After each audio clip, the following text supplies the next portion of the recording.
Some campsites never appear on maps, trails that twist where they shouldn't, tents that weren't there the night before, and whispers that sound exactly like you. Step into the woods and pray you're the one who walks back out. Tonight, Dreadscribe writes again. Before we begin, don't forget to like and subscribe for more chilling stories. Drop a comment and let me know where you're watching from and what time it is. I love seeing where everyone is tuning in from, and if there's a story you'd like me to cover next, I'd love to hear it too. The first thing I noticed was the silence. Not the peaceful kind you hope for when you escape the city, but the kind that hums beneath your skin. The silence that makes you aware of your own heartbeat. I had hiked 12 miles into the backcountry for this trip, craving solitude, craving the kind of quiet that makes you feel small in the best way. By dusk, my tent was up, the fire was breathing softly, and the forest around me was a cathedral of ancient pines swaying against a darkening sky. Alone, I thought. That word used to comfort me. It started with a whisper, so faint I almost dismissed it as the sigh of wind through the needles. But the wind had died an hour ago, and this sound was shaped, syllables woven into it like threads. My name. It was my name, drawn out in ghostlight, drifting from somewhere just beyond the fire's reach. I froze, listening harder. Eli, the voice dissolved into the dark. It was ridiculous, I told myself. The mind does strange things in isolation.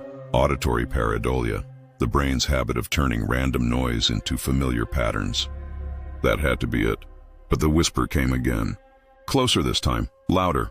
It sounded like my sister. I hadn't seen her in months. And yet there was no mistaking that soft rasp at the end of the vowel. The way she always said my name like a question. Eli, my throat tightened. No one knew where I was. I hadn't told a soul about this trip. I scanned the tree line, the world beyond the fire suddenly too dark, too deep, as if the forest had inhaled and was holding its breath. Minutes passed. Nothing moved. The rational part of me, the part that spent years reading field manuals and wilderness safety guides, whispered back with its own logic. Sound carries strangely in the woods. Temperature inversions, humidity, the shape of the terrain. They can bend and twist sound until it seems to come from everywhere and nowhere at once. Maybe someone was camped farther off than I realized. Maybe they were calling for someone else. I clung to that explanation like a lifeline. Then it spoke again. Help me. Same voice, same tone, only now it was behind me. The fire crackled ahead, but the sound crawled from the darkness at my back. I turned so fast the chair beneath me toppled. My flashlight beam sliced through the trees, revealing nothing but trunks and shadows. Yet the whisper persisted, shifting from side to side, circling me like a predator testing its prey. It said my name again, but not like my sister now. Like me. Hearing your own voice call out to you from the void is a special kind of terror. It's not just fear, it's dissonance, like the world's laws have been rewritten in real time. I stumbled closer to the fire, its glow now my only anchor to sanity. This isn't happening, I muttered, though the words felt hollow. And then the whisper fell silent. The forest went still again, deeper this time, the hush so total it felt alive. My fire popped, throwing sparks into the night, and in their brief glow I thought, just for a moment, I saw a shape standing at the edge of the light. It vanished before I could blink, but the silence that followed wasn't empty. It was listening. I kept the fire fed like an IV to the night, each stick a transfusion against the dark. The shape I'd glimpsed nagged me, a burr under the skin of reason. I cataloged facts. Weather clear, wind minimal, no tracks, no eye shine. Still the air felt pressurized, as if the forest were a sealed jar and I'd been screwed inside.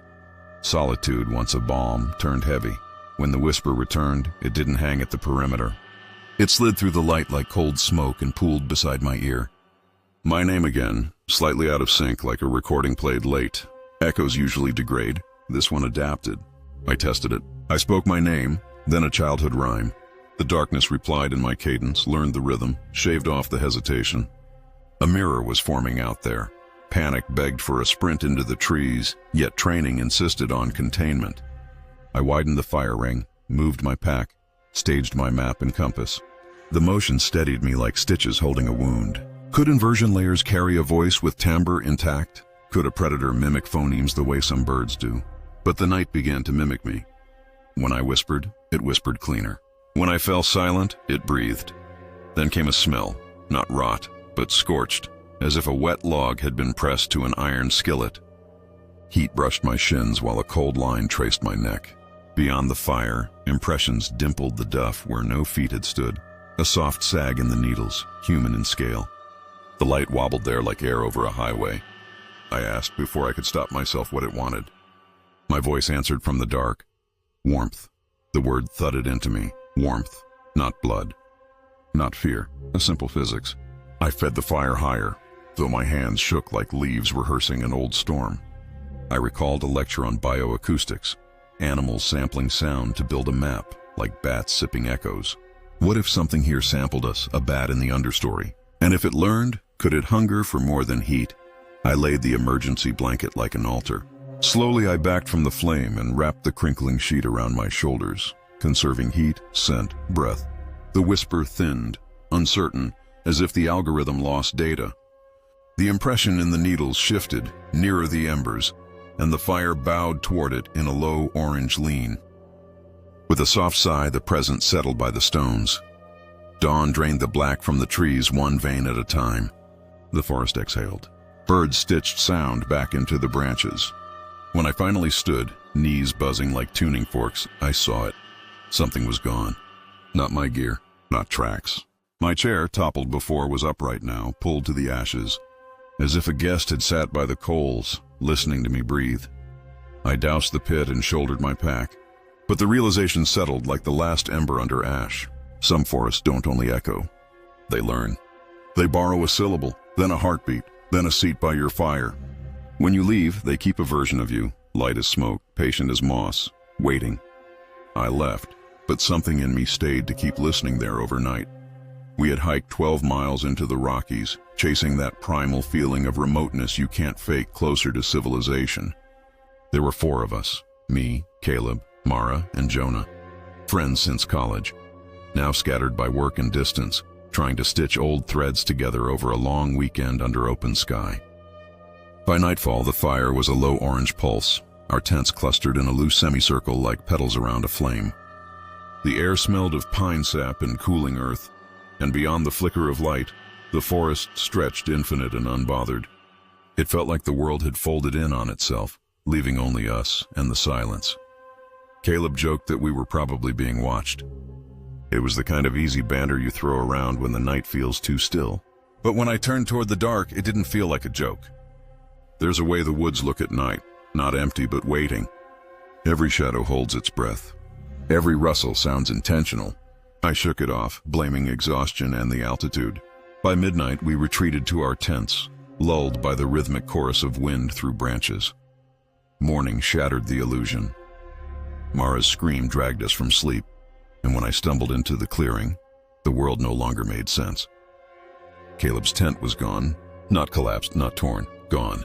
The patch of earth where it had stood was bare and smooth, as if it had never been pitched at all. Caleb himself had vanished with it. His backpack, boots, and flashlight were still there, lined up neatly beside the fire pit. His phone sat face down in the dirt. But the tent, and the man inside, had simply been erased. Panic rippled through us like static. We scoured the clearing for signs of disturbance, drag marks, torn fabric, even claw prints. Nothing. Then Jonah called us over. A ring of footprints circled the site. Shallow impressions, almost human, but not quite. They didn't lead in or out. They simply looped around us, beginning and ending nowhere. I pressed my boot beside one, measuring. Whatever had made them was barefoot and heavy. We argued theories with the desperation of people trying to contain the uncontainable. Maybe a bear dragged the tent away. Maybe Caleb wandered off in the night and packed it himself. But bears don't erase objects without a trace, and Caleb wasn't the type to vanish without his shoes. As the day wore on, our rationalizations frayed. Dread crept into the space where logic used to live. By late afternoon, we decided to search. We spread out in pairs, calling Caleb's name until our voices cracked. The forest swallowed every echo. It was as if the trees had grown thicker overnight, their trunks closing in like ribs around a heart. At one point, I swore I saw movement, a pale shape slipping between the pines, but when I ran toward it, there was nothing.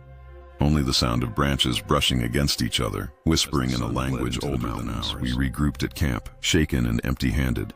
Caleb was gone. His tent was gone. And yet, as darkness seeped back into the clearing, I couldn't shake the feeling that something else had arrived. Something that had been circling us all along, and this time, it wasn't hiding. Night fell heavier than before, a weight pressing down from the canopy. The clearing that once felt like a sanctuary now felt like a trap, its edges shrinking with every heartbeat.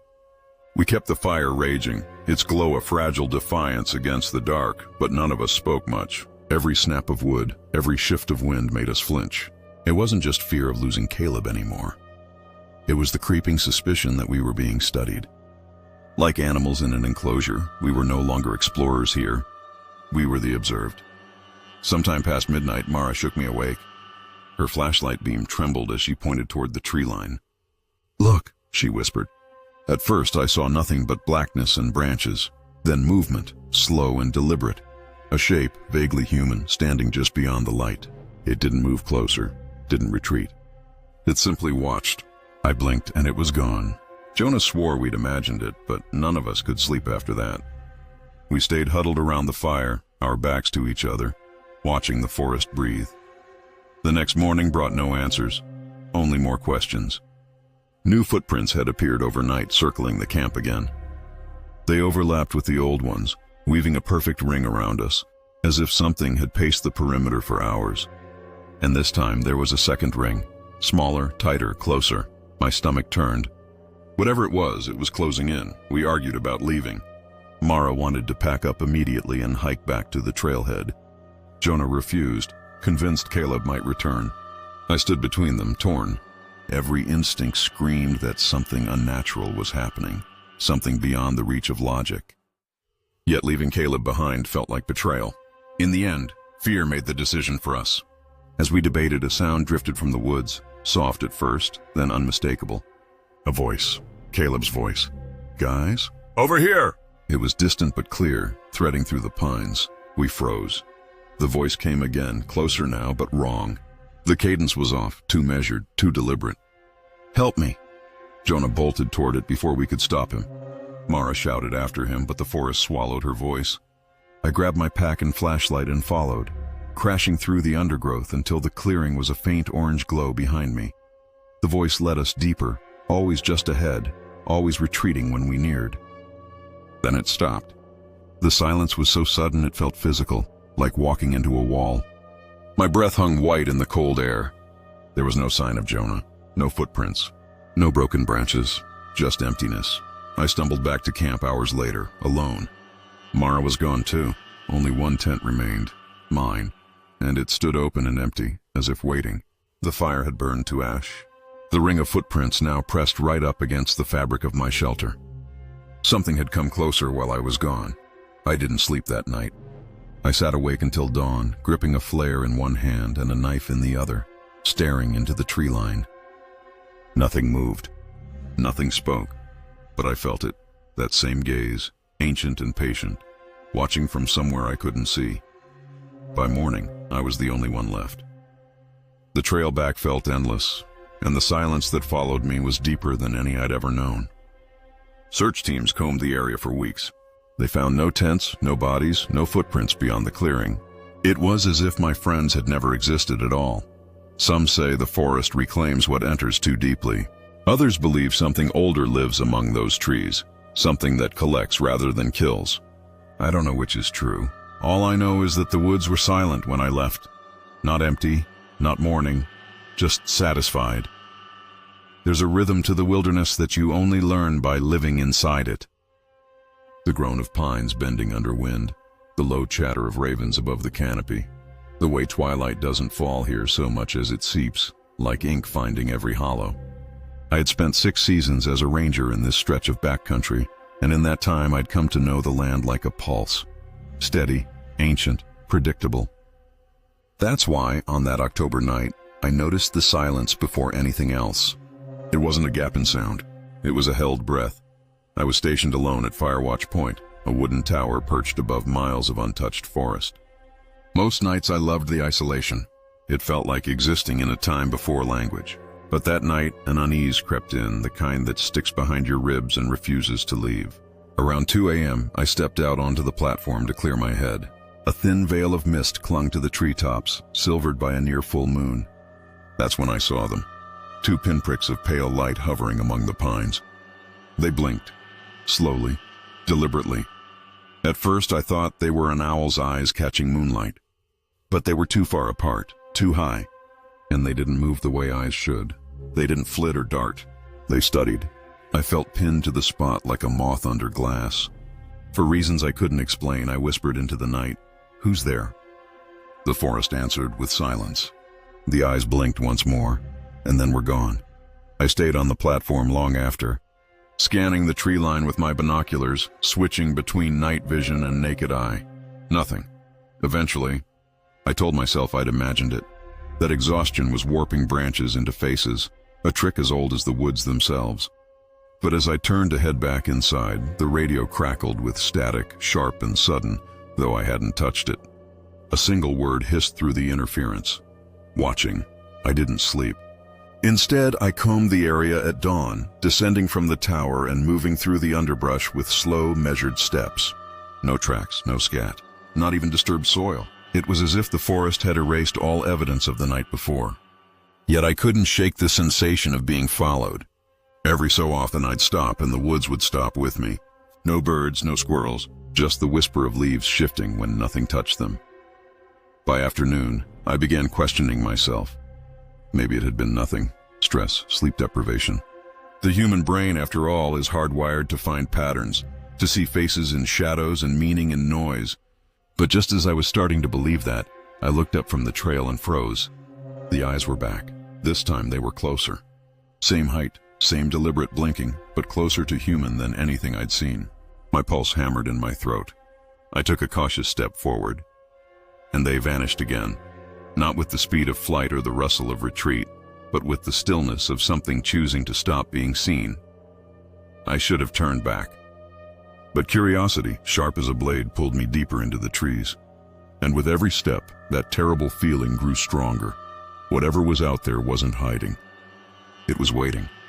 I followed the direction where the eyes had been, each step sinking deeper into a hush that felt almost sentient. The air thickened the farther I went, cool and damp like I was walking through the lungs of something vast and alive. My boots crunched over moss and brittle pine needles, but beneath that was a softer sound. Not echo, not wind. Footsteps, matching mine. Stopping when I stopped, moving when I moved. It was as if the forest itself was mimicking me, step for step, breath for breath. A rational mind clings to explanations when fear creeps in. I told myself it was a deer pacing me from the brush, or a trick of acoustics, sound ricocheting between trunks. But deep down, a colder truth stirred. This wasn't random movement. It was intent. Something was learning me, my rhythm, my weight, my pattern. The idea slid into my mind like a splinter I couldn't remove. I pressed on until the forest changed. The trees grew tighter here, their limbs interlocking overhead, blotting out the sky. Light fractured into thin beams that barely reached the ground, and then I saw them again. Not 2 eyes this time, but 4, then 6, all too far apart, too still, and too high above the ground to belong to any creature I knew. They blinked one after another like signals passed down a line. My chest seized. I raised my flashlight and swept the beam across the canopy. Nothing, just bark and shadow. But when I lowered the light, the eyes had moved. Now lower, now nearer, no sound betraying their shift. It was like watching constellations rearrange themselves across the tree line. That's when I heard it. A soft, breathy sound, like someone exhaling just behind my ear. I spun around, nothing. My own breathing grew ragged, loud in the silence.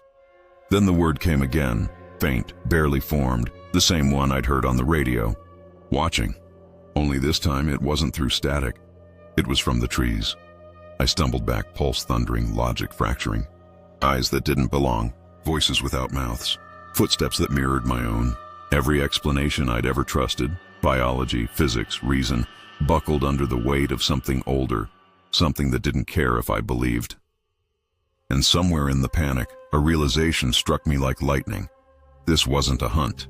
Predators stalk, hunters close in. This was observation. I bolted back toward the tower, heart pounding, branches clawing at my sleeves. The woods remained silent, yet I knew I wasn't alone. I didn't stop running until the tower's wooden frame loomed through the mist like a lighthouse through fog. Inside, I locked the hatch and slumped against the wall, every muscle trembling. The forest stared back through the glass. I didn't see eyes anymore, but I felt them, patient me just before dawn, waiting, thin and restless. And when the first light bled into the treetops, I stepped outside, desperate to prove the night had been nothing more than exhaustion and imagination. That's when I saw them, footprints circling the tower. My size, my tread, dozens of them, overlapping and weaving like I'd been pacing there all night. Only I hadn't. I'd been locked inside. I stared at those prints until the sun climbed high, a chill blooming deep in my bones. Maybe the eyes weren't studying me at all. Maybe they were showing me what I had already become. The fog rolled in without warning, as if someone had poured the sky into the trees. One moment, our campsite was bathed in the pale glow of moonlight. The next, the world vanished behind a curtain of white. It wasn't the soft, cinematic mist you see drifting lazily over hills. This was heavy and consuming, swallowing the light from our lanterns until even my outstretched hand looked ghostly and strange. The air grew damp and close, thick enough to taste. Somewhere deep in the woods, a lone branch cracked, and the sound carried oddly, stretched and bent, as if echoing through a tunnel. We had set up camp deep in the valley, miles from the nearest trailhead, confident we were alone. There were 4 of us, me, my brother Nate, and our friends Rowan and Elise.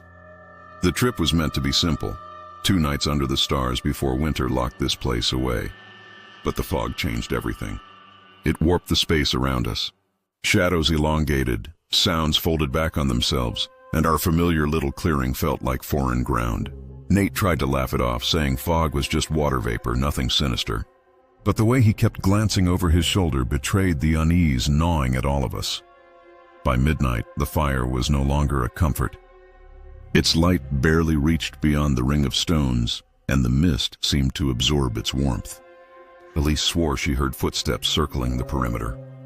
Rowan snapped that it was probably deer, but when we listened, holding our breath, the rhythm was too deliberate.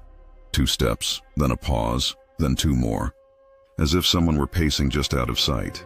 We decided to turn in early, hoping the fog would burn off by morning. But sometime after I zipped myself into my sleeping bag, Nate's voice called from outside. "Come here. You guys need to see this." Half asleep, I stumbled out of the tent and froze. There, no more than 30 feet away, was another tent. Same shape, same color, same model as ours, only we hadn't brought a spare. I blinked, convinced I was disoriented. But the closer I stepped, the clearer it became. It was identical to Rowan and Elise's tent, down to the same small tier near the base. Rowan emerged behind me, muttering that I was imagining things, until he saw it too. "How?" he whispered. None of us had heard anyone approach. There were no extra gear bags, no signs of people. Just the tent, materializing out of nowhere like a mirage made solid. We circled it warily, calling out, expecting someone to answer. Nothing. I reached out and touched the fabric, cold, damp, real. But when I pulled the flap open, the inside was empty. Just an imprint in the ground, as if someone had been there moments before. We backed away, unsettled but unsure what to do. Maybe a lost hiker had stumbled through and left. Maybe we were more disoriented than we realized. But then Rowan's voice, tight with confusion, cut through the fog. "Wait, wasn't our tent over there?" I turned and my stomach dropped. Our original campsite was gone.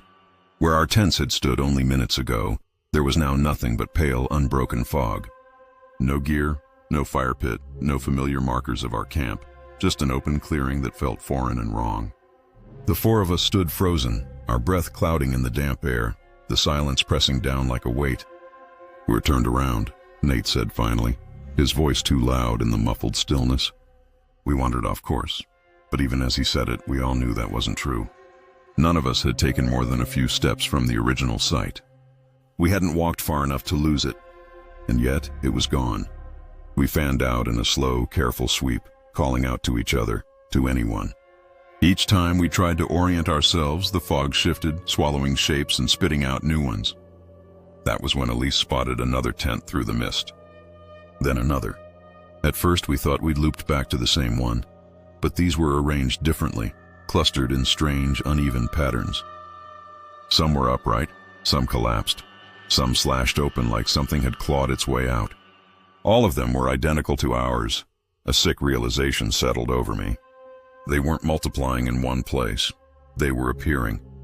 Every path we took, every attempt to backtrack, revealed more of them. We counted 6 at first, then 9, then 12. Each one felt older, more weathered, as though they had been sitting here for years. And in some of them we swore we saw movement. Faint, shifting silhouettes just beyond the fabric. "Hello?" Nate called, stepping closer to one with a flickering lantern glow inside. The shape within shifted. A human outline, unmoving now as if aware of us watching. My instinct screamed to run, but my legs rooted to the ground. Nate lifted the flap.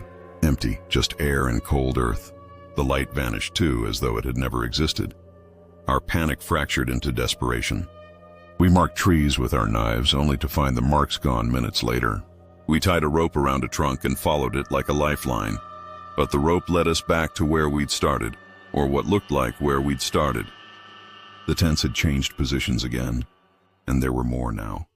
Dozens. Somewhere deep within the fog, a sound stirred, soft at first, then unmistakable. Breathing, not ours. Slow and deliberate, circling us the way the footsteps had hours before. The shapes inside the tents shifted again, closer to the fabric this time. One leaned forward, pressing its weight against the thin nylon wall, and for a heartbeat, I swore I saw my own face staring back. We ran then, blindly, breathlessly, stumbling through the fog until exhaustion dropped us to the ground. And just like that, the mist began to thin. The sky emerged, stars faint through the fading veil. The forest returned to itself. Our original campsite sat before us, untouched, as if nothing had happened. But something had changed. As we collapsed near the fire pit, counting our gear in stunned silence, I noticed one last thing that made my blood run cold. We had brought 4 tents, but 5 now stood in a perfect circle, safest thing in the forest, a living barrier between us and the shadows. It hissed and breathed, its orange heart pulsing against the blackness beyond the tree line.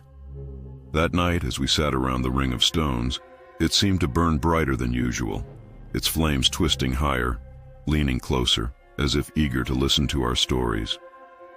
Nate was midway through one about a creature that haunted these woods centuries ago, a spirit said to be born from embers, feeding on those who wandered too close.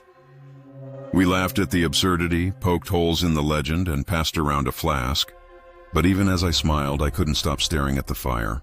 It looked different, hungrier. It began with a flicker, a shape within the flames that didn't move like fire should. While the rest of the blaze danced and snapped, this part of it held form, bending inward, gathering itself. It was nothing more than a darker shadow in the orange light, yet it seemed deliberate. I blinked and it vanished. Pareidolia, I told myself, the mind finding patterns in chaos. Flames could look like faces, animals, even people if you stared long enough. I turned away, but when I glanced back, the shape was there again, clearer now. Something long and thin like a limb unfurling from the coals.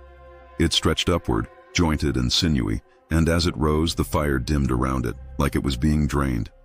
A nervous laugh bubbled from Rowan. "You guys see that, right?" Elise squinted into the firelight and shook her head. "It's nothing," she said, but her voice trembled. Nate just stared, his story forgotten. The limb flexed again, and this time it pulled. A second shape followed, a shoulder, a curved back, a head cocked at an unnatural angle. It crawled up through the flames with slow, deliberate movements, like something waking from a long sleep. The fire didn't fight it. It parted around the figure like water. My breath caught as it planted something. A hand, black and cracked like burned wood, onto the stones at the edge of the pit. No one spoke. The forest around us held its breath too. All I could hear was the hiss of sap bursting in the heat and the frantic drum of my heartbeat in my ears. The thing shifted again, dragging itself higher, and for a split second, I saw what might have been a face, eyeless, almost featureless, but undeniably aware. Then the flames roared, and the shape collapsed back into the pit, dissolving into cinders. Silence. Then Nate laughed, too loud, too forced. "Okay," he said, shaking his head. "We've all been staring at the fire too long. Tricks of light. That's all." We tried to agree. We tried to breathe. But I noticed the air smelled different now, acrid like scorched metal. And as we doused the flames and crawled into our tents, I saw something that made my stomach twist, a trail of dark, charred footprints leading away from the ring of stones. They were still smoking. I barely slept. Every time I closed my eyes, I saw that shape rising from the fire, not like a creature climbing out of a hole, but like something being reborn. The forest around us had gone eerily quiet, the usual chorus of night creatures replaced by a silence that pressed against the fabric of the tent. Sometime after 3 a.m., I heard a sound that froze me in place. Soft, deliberate footsteps moving through the clearing. They didn't sound like boots or paws. They sounded brittle, like something charred and hollow crushing the ground beneath it. I nudged Rowan awake. He listened too, his eyes wide and unblinking in the dark. The steps circled the camp once, twice, then stopped inches from where we lay. I held my breath, expecting the tent flap to move, the shape to push through the thin nylon. But nothing came. Only the faintest trace of heat lingered in the air, as if the fire we'd put out hours ago was walking among us. At dawn, the footprints were still there, black, ash-like impressions burned into the soil. They led from the fire pit to the tree line, then vanished into the dense undergrowth. Nate was already awake, standing near the ring of stones, his face pale. "It wasn't a trick of the light," he muttered. Something was there. He was right. The soil inside the fire pit was fused into a glassy crust, as though it had been heated far beyond what our small blaze could produce. Even the stones were scorched black. We decided to follow the trail. Logic screamed at us to pack up and leave, but curiosity, or maybe something deeper, pushed us forward. The tracks twisted through the forest in a weaving pattern, as though whatever left them had no regard for obstacles. They scorched roots, boulders, even fallen logs, each step a perfect black mark. But the deeper we went, the more erratic they became. Some prints were huge, others barely larger than a child's hand. Once we found a set that doubled back toward us, stopping just short of where we stood. It was as if it was following us. An hour into the woods, we lost the trail entirely. The forest was darker here, the canopy so thick it filtered the morning light into a sickly green. Elise wanted to turn back. Rowan agreed. But Nate pressed forward, convinced we were close to finding whatever had crawled out of that fire. His determination felt reckless, but something in his eyes unsettled me more. A kind of fascination, almost reverence. Then we heard it. A low crackle, like a fire struggling to breathe. It came from ahead, faint but distinct. We pushed through a tangle of underbrush and stopped dead. There, in the middle of a small clearing, the ground itself was burning. No wood, no fuel, just earth, blackened and alive with tiny flames. And at its center, something crouched over the soil, smoke rising off its back like breath on a cold morning. Nate stepped forward before we could stop him. The thing lifted its head, and though it had no eyes, I felt it look right through me. By the time we stumbled back to camp, Nate was gone. His boots were still by the fire pit, but the soil where he'd sat was black and lifeless. Days later, when we returned with rangers, the ground still refused to take a flame. It was as if the forest itself had decided no fire would burn there again. It was just past midnight when the first scream shattered the silence. It wasn't the sharp yelp of an animal or the distant cry of a bird. It was human, raw, desperate, and soaked in the kind of terror that short-circuits reason. I shot upright in my sleeping bag, every nerve in my body sparking awake. For a second, no one spoke.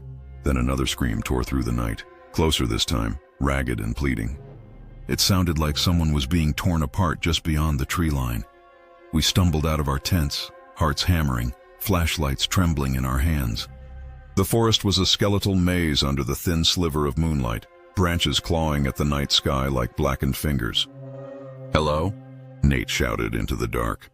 No answer, just another scream, deeper in the woods now. The sound had moved. We exchanged glances, unsure, but instinct pushed us forward. You don't ignore cries like that, not out here, miles from any road. We followed the noise down a narrow game trail, calling out, trying to pinpoint its source. But every time we drew closer, the screams shifted, first to the left, then behind us, then impossibly far ahead. It was as if the forest itself was throwing its voice. "Could be echoes," Rowan whispered, but his voice lacked conviction. "Echoes repeat the same pattern." These screams were changing, twisting, layering new tones and cadences like they were responding to our movements. 15 minutes in, something felt wrong in my bones. The air was too still, too heavy, as if the trees were holding their breath. Then the screaming stopped. The sudden silence rang louder than the cries ever did. Elise gripped my arm. "Listen," she breathed. At first there was nothing. Then, from somewhere deep among the trunks, came a sound that curdled my blood. Laughter. Soft, human, familiar. It was Rowan's laugh. Not similar, identical. Same cadence, same breathy pause in the middle. But Rowan stood right beside me, his face pale and his lips pressed tight. The laugh came again, louder now, circling us. Then Nate's voice joined it, then mine. My own laughter, spilling through the woods in a mocking chorus. Panic clawed up my throat. "This isn't possible," Elise whispered, and she was right. No known predator could mimic sound with that precision, and certainly not human emotion. And yet the forest was alive with our voices now, each one warped into something sinister, something hungry. We ran. Branches whipped our faces as we stumbled back toward camp. But no matter which direction we turned, the laughter followed. Now distorted, stretching into screams again, then dissolving into sobs. It was like the woods were trying on our voices, testing how fear felt in our throats. When we finally broke through into the clearing, gasping and wild-eyed, the camp was silent. The fire had gone out. Our tents stood exactly as we'd left them. But the woods beyond the tree line still pulsed with faint, distant echoes, and one of them was laughing, the dead fire voice, too shaken to speak. The forest had gone quiet again, but it wasn't a comforting silence. It was loaded, charged, like the moment before a storm hits. My skin prickled with the memory of hearing my own voice out there, warped and hollow. Elise kept pacing, muttering that there had to be an explanation, but none of us believed our own words anymore. Nothing about what we'd heard fit inside the lines of what the world was supposed to be. Around 2 a.m., the woods stirred again. This time it wasn't screams or laughter. It was whispers. Dozens of them. They drifted through the trees like a breeze, too faint to make out at first, but growing clearer with every passing second. Then I caught fragments. "This way. Help me. Don't leave." It was all of our voices, each phrase something one of us had said earlier that night. They weren't random sounds. They were memories, fed back to us in the dark. Rowan snapped. "Enough!" he shouted, plunging into the tree line with a flashlight. "Whatever this is, I'm done hiding." We yelled for him to stop, but he didn't look back. His beam bobbed through the woods, swallowed quickly by the trees. The whispers followed him, bending in pitch and tone until they no longer sounded like us at all. They sounded older, wrong. Minutes passed. Then, without warning, Rowan screamed. It was the same scream we'd heard at the start of the night, raw and soul-deep. But now we knew whose voice it was. We bolted into the woods calling his name, but the forest warped around us. The scream echoed from the east, then the west, then impossibly from right behind us. It was leading us in circles, and then it stopped. We found Rowan's flashlight lying in the dirt, its beam aimed upward at nothing. There were no footprints, no broken branches, no sign he'd ever been there at all. Elise began to sob quietly, the sound swallowed almost immediately by the trees. "We need to leave," she whispered. And for once, Nate and I didn't argue. We turned back toward camp, or what we thought was camp. But the clearing we stepped into wasn't the same. The tents were arranged differently, closer together, and our fire pit was gone. In its place was a shallow impression in the soil, a perfect circle, as if something had pressed down hard from above. The whispers rose again, louder now, almost frantic, until they merged into a single sound, our laughter. All three of us, even Rowan's. We fled before dawn, running until our legs gave out and the sky bled from black to gray. Somehow, by pure luck or blind panic, we stumbled back onto the main trail and followed it until we reached the ranger station. Help arrived hours later, but they found nothing. No camp, no gear, no Rowan. Back home, I tried to convince myself it was hysteria, that the forest had played tricks on us. But the next morning, I found something that made my blood run cold. My phone, which had no signal in those woods and had never been used to record anything, contained a single audio file. It was 23 minutes long. It was us, laughing, screaming, whispering, every sound from that night. We'd hiked this trail dozens of times before, enough to know every bend and switchback by memory. It was a familiar route, 6 miles through old-growth forest, a steady climb to a ridge that overlooked the valley. Nothing about that morning suggested it would be different. The air was crisp and bright, the sky a flawless blue, and our boots crunched over dry leaves still clinging to the memory of autumn. It felt ordinary, safe. That's probably why none of us questioned it when we saw the narrow opening in the brush, a faint, overgrown trail splitting off from the main path. At first we thought we'd simply missed it before, but the longer we stared, the stranger it felt. It wasn't just hidden, it looked old. The trees leaned differently around it, their trunks thicker, bark deeply furrowed as though centuries had passed untouched. Even the light seemed different there, dimmer, cooler, as if the canopy had thickened above it. "Was this here last time?" Elise asked. None of us answered. It hadn't been. I was certain of that. We should have ignored it. We should have kept walking, but curiosity is a powerful thing, a tug in the chest that's hard to resist. "Just a quick look," Nate said. "We'll turn back if it goes nowhere." And so we stepped off the main trail and into the unknown. The change was immediate. The air grew colder, not by degrees, but all at once, like stepping into a cellar. The usual forest sounds, birdsong, insects, the rustle of small creatures in the underbrush, faded until only the crunch of our boots remained. The path, though narrow, was surprisingly clear, as if something moved through it often enough to keep it open. Yet there were no tracks, no signs of wildlife, not even fallen leaves scattered across the soil. It was too clean, too deliberate. Half an hour in, I checked my watch. The hands hadn't moved. My phone had no signal. Not unusual out here, but unsettling all the same. When I mentioned it, Rowan laughed it off, but his voice was too loud, too forced. "We're probably just deeper than we think," he said. But deep down, we all felt it. The forest was changing. The trees began to lean inward, their branches interlocking overhead until the sky disappeared entirely. It was darker now, though the sun should still have been high, and there was a smell, faint but distinct, like wet stone and rust. "Maybe we should turn back," Elise said. We agreed. We retraced our steps, following the same line we'd taken in. But within minutes, the path looked unfamiliar. A fallen log we'd stepped over was gone. A crooked pine we'd marked with a scratch on the bark no longer stood where it had. When we finally broke through the brush, we expected to see the main trail again.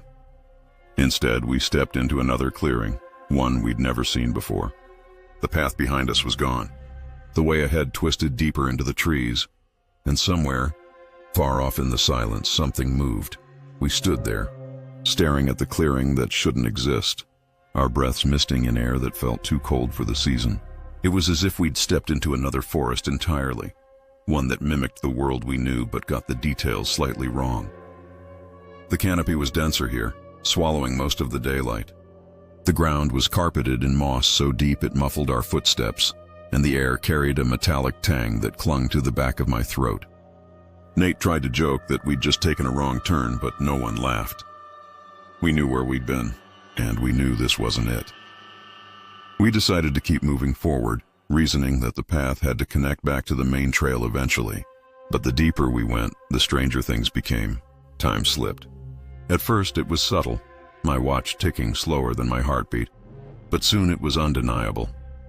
Shadows stretched in ways they shouldn't. The light shifted from gold to gray and back again with no sign of the sun moving. Hours felt like minutes. Minutes felt like days. Then came the sound. It was faint, like wind brushing through the branches, but more rhythmic, a slow, deliberate pulse that seemed to echo from deep within the woods. It wasn't a drum. It wasn't an animal. It was something else, and with every step we took, it grew louder. Elise clutched my arm, whispering that we should turn back, but when we spun around, the trail we'd been following had dissolved into undergrowth. Even the moss looked different now, disturbed and rearranged, as though we'd never walked there at all. Panic crept in like frost. Rowan started shouting, hacking at branches with his pocket knife, desperate to carve a way out. Nate swore we were walking in circles, though none of the landmarks repeated. I pulled out my compass, but the needle spun aimlessly, refusing to settle. We were unmoored, cut loose from every law of direction and time we knew. Then, without warning, the forest shifted again. One moment the trees were close and suffocating. The next, they opened into a wide ravine we hadn't seen on any map. A thin, twisted bridge of roots crossed it, leading deeper still. And standing at the far end of it, just for a heartbeat, was a figure. Too far to make out details, but humanoid. Watching, it turned and vanished into the shadows. We didn't follow. Instead, we stumbled back through the trees in blind panic, tripping over roots and crashing through brush until the world around us blurred into a smear of green and gray. And then, as abruptly as it had begun, it was over. We burst out onto the main trail, the real one, gasping for air, knees trembling. The sky was no longer bright. It was dusk, streaked with crimson and violet. But according to my watch, barely 2 hours had passed. According to the ranger who found us near the trailhead the next morning, we'd been missing for 3 days. I still don't understand what happened in that forest.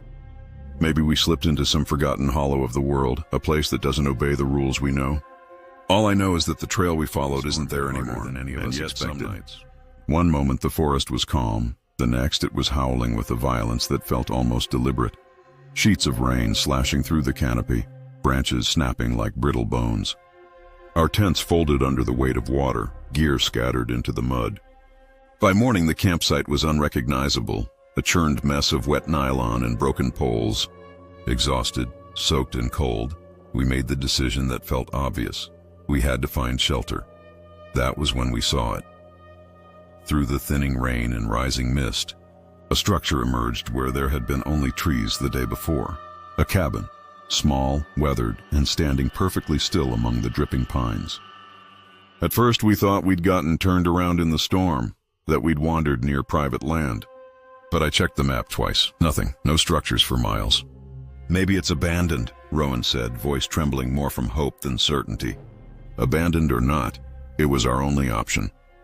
The cabin was older than it had any right to be, its logs darkened with age, moss curling up its sides like fingers reclaiming a forgotten thing. The door hung slightly crooked, its iron handle slick with rain. When I pushed it open, a rush of dry, warm air spilled out, smelling faintly of wood smoke and something sweeter, like sap, or perhaps something rotting beneath it. Inside, the place was immaculate.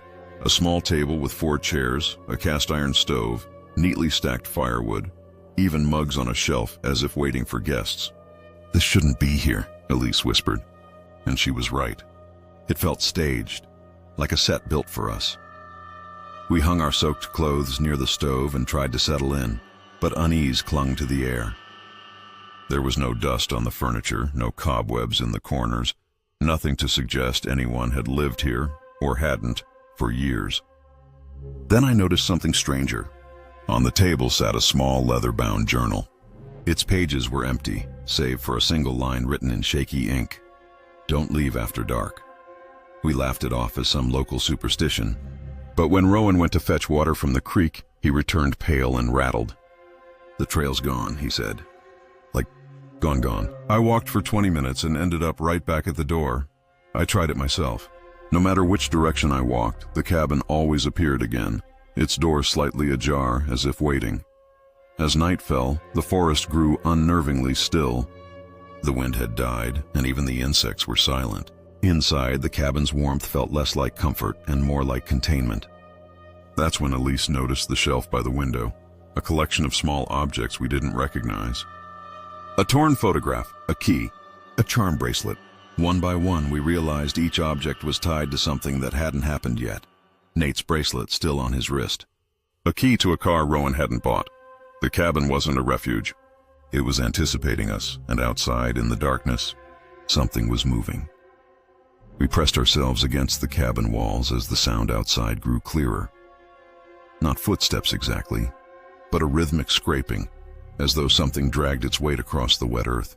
Each pass circled closer, until it felt like whatever was out there was tracing the outline of the cabin itself. Nate gripped the doorknob, insisting we had to leave, but when he pulled the door open, The forest beyond was gone. In its place was the same room, same table, same firewood stack. The door had let us back inside. Panic rippled through us. We tried the windows, sealed tight, though they'd swung open easily when we first entered. Rowan shoved at the chimney flue. It was cool to the touch, as though no fire had ever burned here. The journal on the table now held more writing. Do not try to leave. It's not done yet. None of us had heard a sound, yet the ink was still glistening, fresh. We argued about what to do next. Elise swore we were trapped in some kind of loop, while Nate, trembling, muttered about gas leaks and hallucinations. I clung to logic like a lifeline. Old cabins settle. Storm damage disorients hikers. Stress makes people see patterns.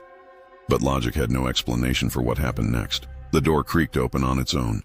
Cold air swept in, carrying with it the unmistakable scent of our campsite. Pine smoke, damp canvas, the faint chemical tang of bug spray. Beyond the threshold wasn't the forest. It was our camp, exactly as we'd left it before the storm. The same broken tent poles, the same scattered gear, even the same half-burned log still smoldering in the pit. We're free, Nate whispered, stepping forward. But as he crossed the threshold, the light shifted. The trees weren't swaying. The air wasn't moving. Everything was still, frozen mid-moment like a photograph. We followed anyway. The ground felt strange beneath our boots, too soft, too hollow, and the silence pressed against us from all sides. Then Elise gasped. Look, hanging from a low branch above our camp was a charm bracelet, identical to hers, except hers was still on her wrist. And tucked beside the fire pit was a folded map with tomorrow's date written in the corner. October 14th, tomorrow. The air thickened. The forest around us darkened at the edges, the cabin's doorway still visible behind us like a hole in the world. And then, slowly, the camp began to change. The tents folded inward, the gear shifted position. The fire pit rebuilt itself piece by piece, and inside its coals, a small ember pulsed, bright and alive. We ran for the doorway. The cabin swallowed us back whole, the door slamming shut behind us. The journal lay open now, its pages filled with words we hadn't written. It only ends when you leave what you brought. Morning light finally seeped through the window hours later, pale and cold. We stumbled outside, gasping as the forest returned. Wind, birds, distant rain. The cabin was gone. We were standing where our campsite had been, every piece of gear right where it should be, all except one. Through the trees, a single cabin window glowed faintly, and inside it, perfectly reconstructed, was our camp, still waiting. On the third night, the forest forgot how to breathe. It started subtly, a lull between gusts of wind, a brief pause in the insect chorus. But then the quiet deepened until it pressed against our skin like weight. Even the fire crackled softer, as though sound itself had been swallowed. At first, we laughed it off. Cold front, Nate said, poking at the embers. Animals go still before weather shifts. But the explanation fell flat. This wasn't the hush of nature resting. It was an absence so complete it felt deliberate. The silence changed the way everything looked. The trees loomed taller, their shadows sharper, as if stripped of their usual background hum. When I stepped away from camp to fetch more wood, even my footsteps sounded wrong, muffled, distant, like I was walking on carpet instead of dry earth. Halfway back, I stopped and held my breath. Nothing. Not a leaf trembling. Not a single night insect whispering from the underbrush. My own heartbeat felt too loud. We tried to talk, to fill the void with our voices, but even speech seemed dampened. Words dropped into the air and vanished without echo, like stones sinking into a bottomless lake. Rowan clicked two rocks together and frowned. It's like the sound's not going anywhere, he said. Elise clapped her hands once, a sharp, deliberate crack, and winced. The noise died instantly, clipped off midair. As night deepened, the unease thickened. It wasn't just that the woods were quiet. It was that they felt alive in their stillness, like something vast and unseen was listening. Maybe it's seismic, Rowan muttered, trying to tether the unknown to science. Animals can sense tremors before we do. But that didn't explain the weight in the air, the subtle vibration beneath our boots. The way our breaths came out visible, though the temperature hadn't dropped. Then the ground exhaled. It was subtle at first, a low, distant rush, like a sigh rising from deep within the soil. The fire's flames bent inward as if drawn toward it. The air shifted, heavy and wet, brushing our faces with a faint metallic tang. Nate stepped back instinctively. "Did you feel that?" he whispered. We all had. It wasn't wind. It wasn't pressure. It was something else, a release from beneath, as though the forest itself had lungs and had just drawn breath. The exhale faded, and the silence deepened again. And now, underneath it, a pulse, faint but steady like a heartbeat in the dirt. Elise crouched and pressed her hand to the ground. "It's warm," she whispered. The ground's warm. But the air above remained cold, the night unbroken, the stars distant and indifferent. A sudden gust swept through the clearing, scattering ash and sending the fire snapping high. For a moment, we thought the silence had broken, but the wind made no sound. It moved the trees, rustled the tents, but nothing. No roar, no whistle, not even the faintest rustle of leaves. And somewhere beyond the reach of the firelight, in the black between the trees, listening to the soundless wind tear through the clearing. The trees bent and swayed like dancers caught in a storm. But the silence clung to everything, sealing the forest in a vacuum. My heart pounded loud enough to make me dizzy, every instinct screaming that something was wrong. Not just with the world around us, but with the rules that governed it. Sound wasn't supposed to vanish. Wind wasn't supposed to move without a voice. It was as if the forest had slipped out of reality and taken us with it. Then the pulse in the ground grew stronger, slow and deliberate, like a giant heartbeat echoing deep beneath our feet. Each thrum carried a faint vibration that crawled up my legs and into my chest. Elise stumbled back, clutching her ribs. "It's inside me," she whispered, voice cracking. "I can feel it." The fire flickered wildly, but even that betrayed us. The pops and hisses had gone silent, its flames licking the air in eerie pantomime. "Let's go," Nate hissed. "Now." We grabbed our packs and stumbled toward the trail, guided by memory and flashlight beams. But the forest had changed. The path was gone, swallowed by the dark. Landmarks we knew by heart, the forked cedar, the ridge of exposed granite, had vanished. Every direction looked the same, endless walls of trees, shifting slightly when we looked away, as though rearranging themselves. And still the silence followed us, clinging like a second skin. Then it breathed again, louder this time. The exhale rolled beneath us like a wave, bending the grass flat, rattling the branches overhead.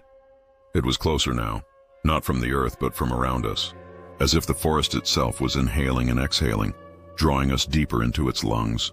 I pressed my palms to my ears, desperate for any sound, the crunch of leaves, the snap of twigs, but there was nothing. Only the heavy rhythm of that impossible breath. We stumbled back into camp without meaning to. Our tents loomed in the firelight, the flames still dancing noiselessly. Elise was crying now, muttering that we had never left, that we were walking in circles. I couldn't argue. The pulse beneath the ground had synced with my heartbeat, slow and relentless, until I couldn't tell where I ended, and the forest began. And then, just as suddenly as it began, everything stopped. The pulse vanished. The breath stilled. The silence grew thin, brittle, and then shattered. Sound came rushing back all at once. The wind roared through the trees. Insects screamed from the underbrush. The fire cracked and hissed so violently we stumbled away from it. My own ragged breath exploded in my ears. It was over, or at least it seemed over. We collapsed by the fire, too shaken to speak.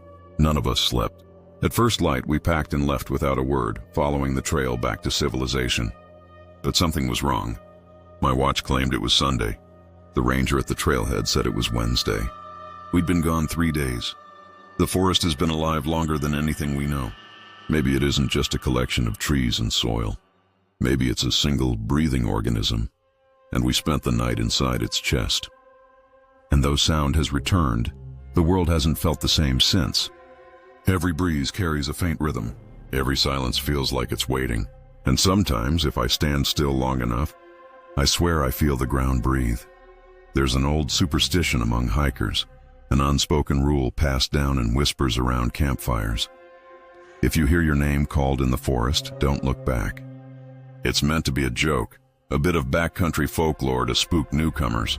I'd laughed at it once too, but that was before the night the forest whispered my name, and I broke the rule. We'd been hiking since dawn, a 3-day loop through a stretch of wilderness few people visited. It was the kind of place where cell service died within minutes and the world felt older than language. By the time we made camp on the second night, the air had turned heavy and still. Even the insects had gone quiet, their chorus swallowed by the towering pines. Rowan was the first to mention it, how the silence didn't feel empty but expectant, like the woods were holding their breath. We laughed it off, but none of us slept easily. I woke sometime after midnight to a sound that shouldn't have been there. My name. Soft, deliberate, threaded through the stillness. Eli. It wasn't shouted or spoken urgently. It was breathed, like a secret meant only for me. My heart kicked hard against my ribs. Rowan and Nate were asleep, their faces slack in the dim glow of the dying fire. The sound came again, closer now. Eli, I knew the rule. Don't look back. Don't acknowledge it. Just stay still. But rules are easy to follow when you don't believe in them. Curiosity tugged at me like a hand on my shoulder.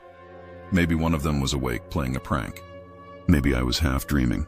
Against every instinct I turned. Something stood just beyond the ring of firelight. At first I thought it was a trick of the shadows, a reflection of myself cast strangely in the flickering glow. But then it moved and I understood. It wasn't a reflection. It was me. It had my height, my posture, even the same faded jacket I was wearing. But the details were wrong.